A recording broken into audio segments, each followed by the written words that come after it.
welcome to the Badger Politic. I'm Scott Stearns. Yeah, this is Paul Sickle. How are you? I'm well. It's been an action-packed couple of nights. For the Democrats, yep. In the debate, we have a lot that came out from the courts. Some okay and some really bad. Yeah. I'll just say this. We lost in a redistricting case. I've always thought this court would never enter. And then once Kennedy was gone, right, it was a done deal. Once Kavanaugh joined the court, it was kind of a done, you knew it was kind of a done deal. Unless for some reason Roberts was going to find Jesus and rule against and we want to get to the debate, I promise, in a second. But what this tells you is basically gerrymandering is going to be legal for, as long as I can see. For the foreseeable future. So just to summarize, I mean, for listeners that didn't read the headlines, the Supreme Court ruled that gerrymandering is a political question and the court has no business dealing in it. Which means that you got to win elections. Yeah.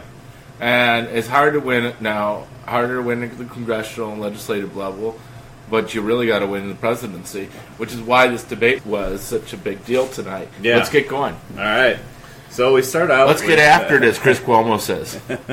So we started out with last night's debate, which featured Cory Booker, Elizabeth Warren, amongst others. Warren, I think, did her job. I mean, she was kind of the headliner of that group. She didn't have a bad night. I don't think anybody really went after her aggressively. People have their targets set on Biden as the front runner, which is why tonight's debate was really the bigger spectacle, I guess you could say. Oh, sorry, I just had to wake up. We were talking about the first night. It was a little sleepy, I'm sorry to say. The first night's debate tonight was much more, looked like a presidential debate, in my opinion. Obviously, Warren came out on top. But what's going to come out of this is, with bells ringing, Kamala Harris ran away with it against a tougher field, frankly. I would not be surprised to see her vaulting right into contention, maybe even a lead. She really stole the show, in my opinion, tonight. We've talked about her in the past, that she really belongs amongst the Tier 1 candidates. Right. And I think she proved that tonight, because she went right after Joe Biden on the question of partnering up with people that have supported segregation in order to accomplish legislation. But at first she showed that she had a little bit of a sense of humor and was a little soft, and she used soft power, but effective power, when Democrats were talking over each other, and she said, "Excuse me, but the American people didn't tune in tonight to watch us have a food fight. They tuned in to figure out which one of us can put food on the table." Right. And that was good. And I just was moved to spontaneous applause at the time. I thought it was really good. It was. I'll say this: it was a better joke than Eric Swalwell talking about how changing diapers at home is less stinky than smells changing better Washington. than passing. Yeah, keep your day job, Eric Swalwell. Honestly, I was commenting to you at the time. I don't think you could win the school board seat in Bayview. That could be. Actually, against Megan O'Halloran, no way. Like, it just showed that some of what's on stage right now is really Bush League. That said, there was a lot of Major League stuff up there. And Joe Biden, actually, to his credit, when he first started, came out, I thought, of the gates fairly strong, incredible. He sounded like the Joe I knew and liked during the Obama years. And I thought he was holding his own with Bernie.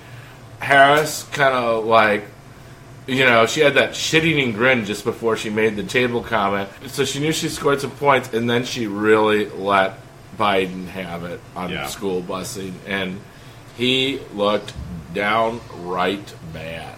I think he was completely caught off guard by that. I don't know that he necessarily was aware of her backstory as far as being a student at a How could you school. not be? Well, right, he should be. If he's running a disciplined campaign, doing proper research, he should have done that. Yeah, that's...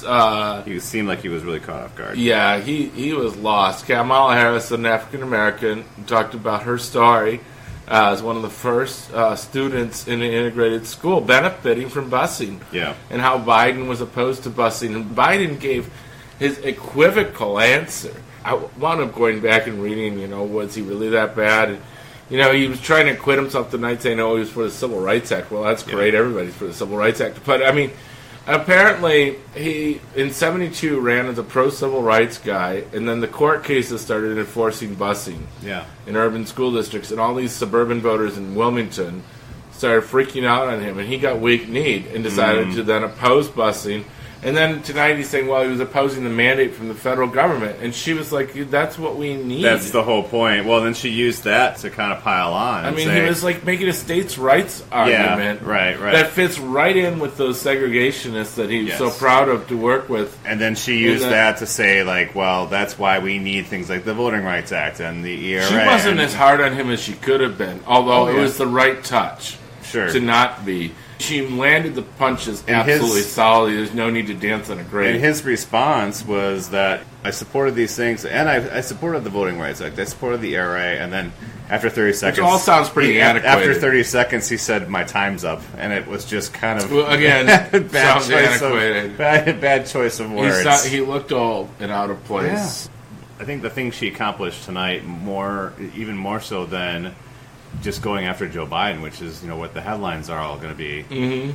She succeeded in really getting her profile and her resume out there, talking about how she was a prosecutor and how she's she's worked with law enforcement. He had a good fight back actually when he said something about how he was a public defender and she was a prosecutor. Yeah, that was cute. That was not a bad retort. But when the topic shifted to gun violence, she talked about how she'd seen way too many autopsy photos and all these things that just made a compelling argument about why she is well suited to attack the issue of gun violence in this country.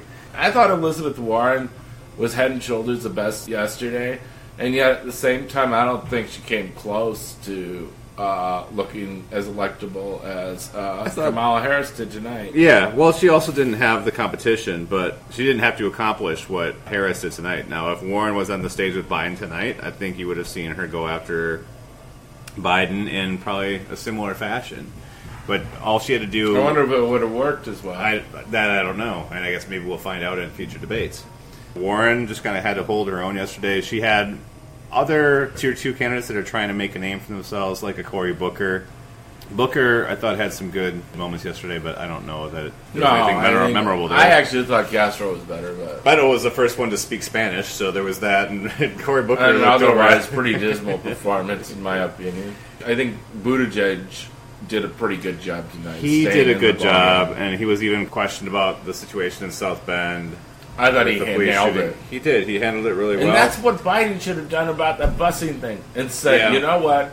I took that position, and I'm ashamed I did. Right. Just to summarize, so Mayor Pete Buttigieg from South Bend, Indiana. He said he didn't get the job done. Right. Well, what he was asked was why in a city that is 26% African American, you have 6% African Americans on the police force. You just had a police shooting last week involving a white police officer and an African American in the city, and why isn't this situation better? And he answered, said, I haven't gotten the job done. Yeah, I haven't gotten the job done. That level of honesty from a politician is rare. And then he proceeded to explain how hard of a job it is, which is true. Yeah, I thought so too. I mean, one can, when it gets to hand-to-hand combat in the future, one could say, well, if he thinks being mayor of South Bend is hard, wait till he's president of the United States. Well, that would be...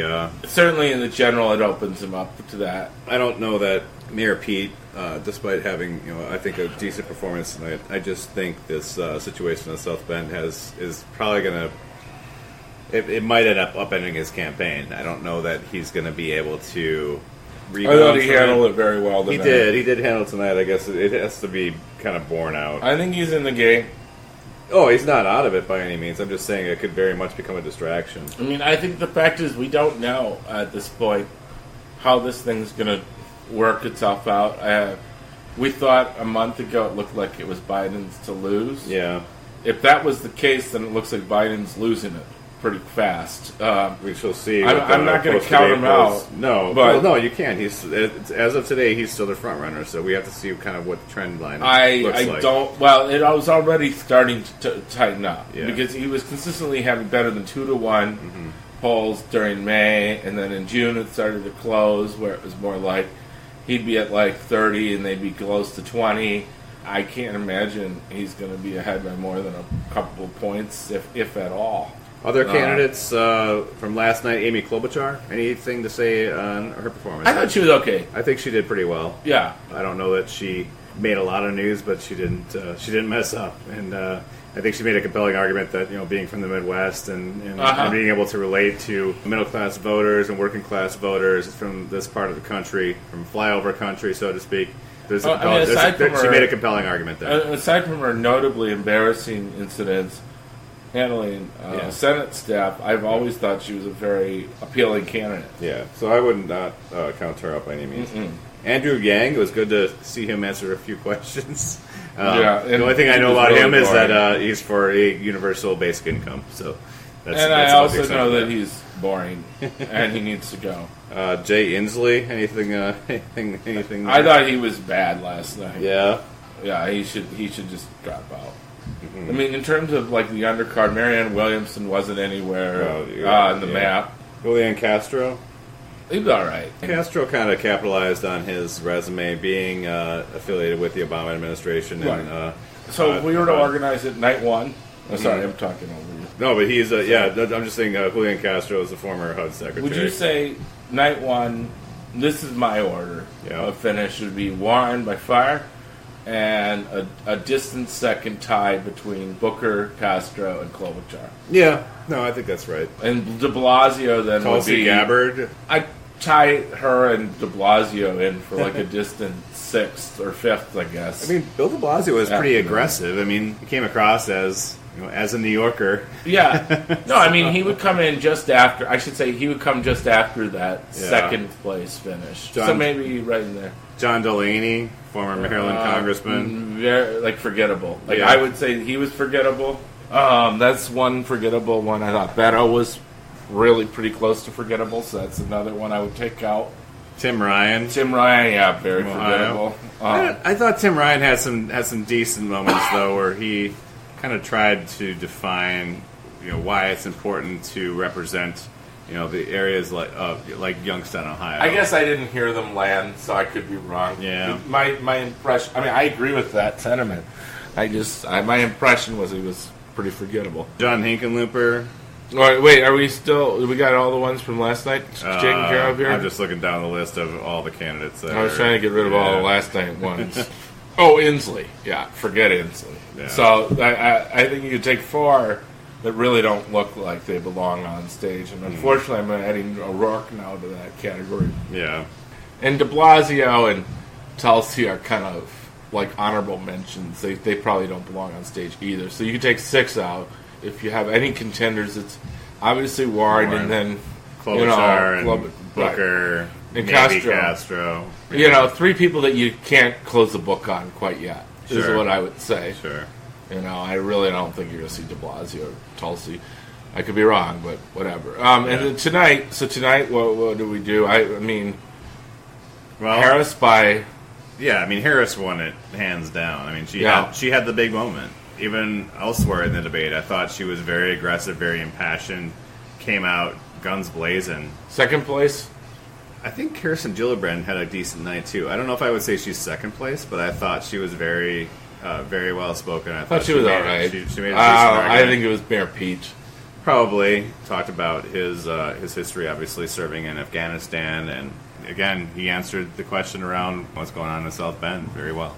Bernie was fairly tiresome. He came out as the candidate that we know, and the thing about Bernie is he's that angry guy who is got his issues, primarily health care and education. He tried to dodge a tax question at first, and then he finally admits it. And then it's which was actually okay. Well, it's hard to articulate that in 30 seconds. Yeah, but he should work on it. I thought he had a rather bad moment early on. It was, I believe, during the period of the debate when they were all talking over each other about health care.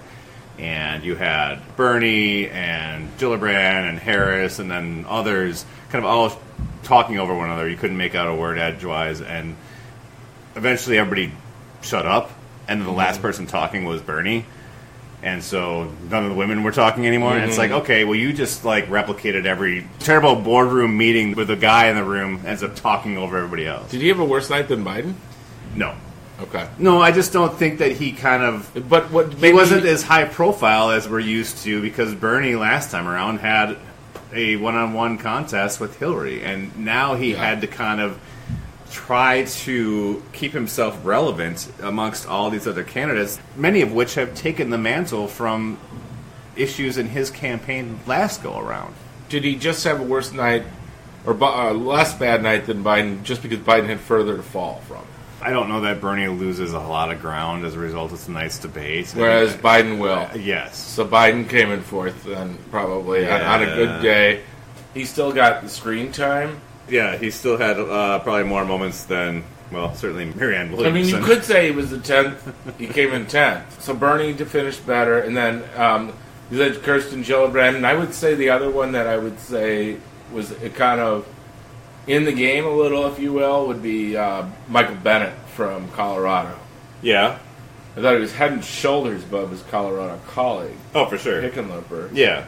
Michael Bennett's actually always been a compelling presence in the U.S. Senate. If you've ever watched him on the Senate floor give a speech, he's right the medieval wall. He's right on a lot of the issues. A good zinger. Tonight, the medieval wall, which he's borrowed from his own speech, which is fine. Yeah.